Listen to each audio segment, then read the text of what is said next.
Hello, this is Dorie with Forever Quilting. I've been playing around with different quilted mandala designs using my large circle stencils and thought it was time to make a mandala with applique dots, just like we see everywhere in those painted dot mandalas. So today I'm going to demo how I prepare my circles for hand applique. I first cut out all the circles using the Go cutter and circle dies, which was way faster than cutting all those circles by hand.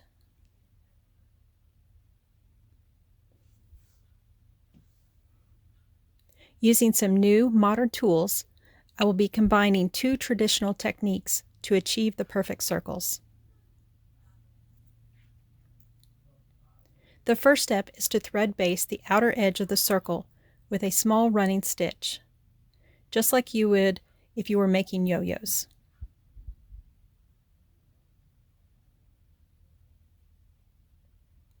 To make this process go even faster, I pre-cut my cotton thread to around 10 inches long by wrapping it around a ruler lots of times and then cutting the thread all at once.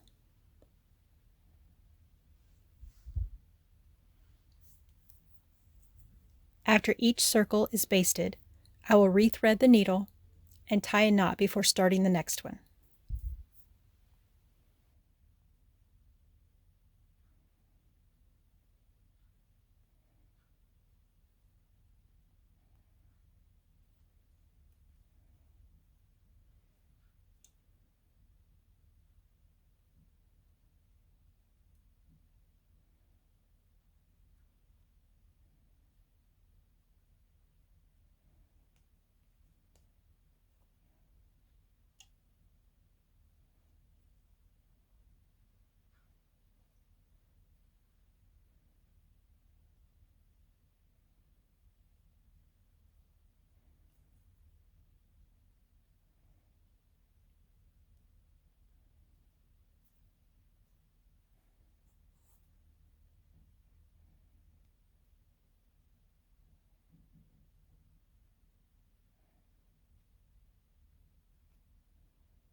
Now that all the pieces have been basted, I can move to the next step, turning under the edges so that the fabric doesn't unravel.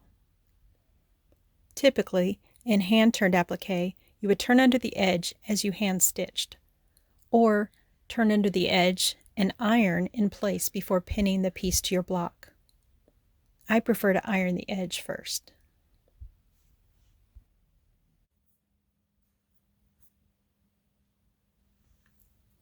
Here you will see me using Karen K. Buckley's Perfect Circle templates. I place the circle template in the center on the wrong side of the fabric. Then pull the thread to cinch up the fabric.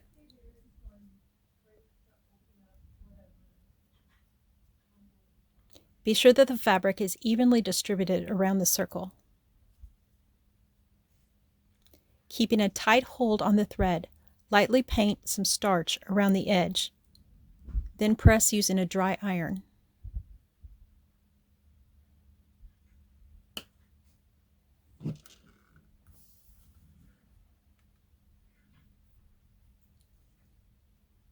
While you're waiting on the starch to dry, start prepping your next circle.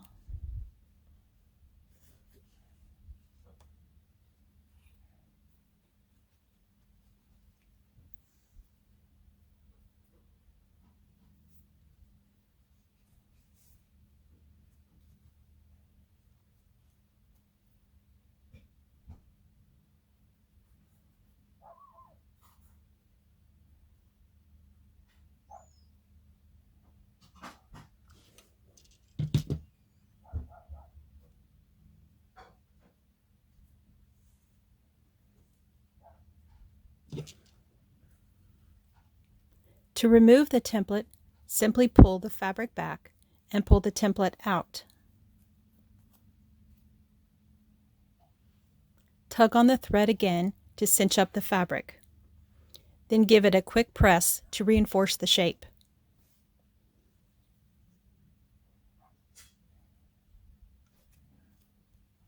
There's no need to tie a knot, just trim off the thread.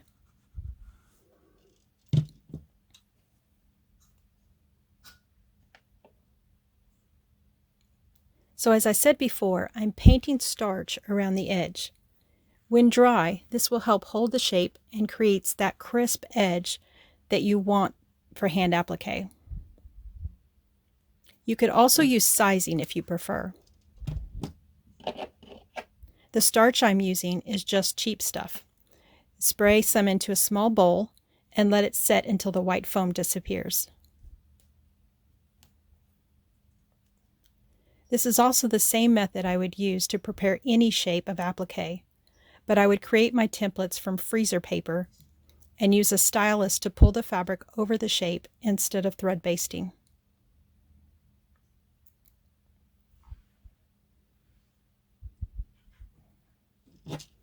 For this project, I needed 16 circles from 5 different fabrics and in 4 different sizes, ranging from 1/2 inch to 1 inch, with a single 1.5 inch circle in the center. I will continue demoing 2 from each size.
Now that my pieces are ready, I need to move on to preparing my fabric.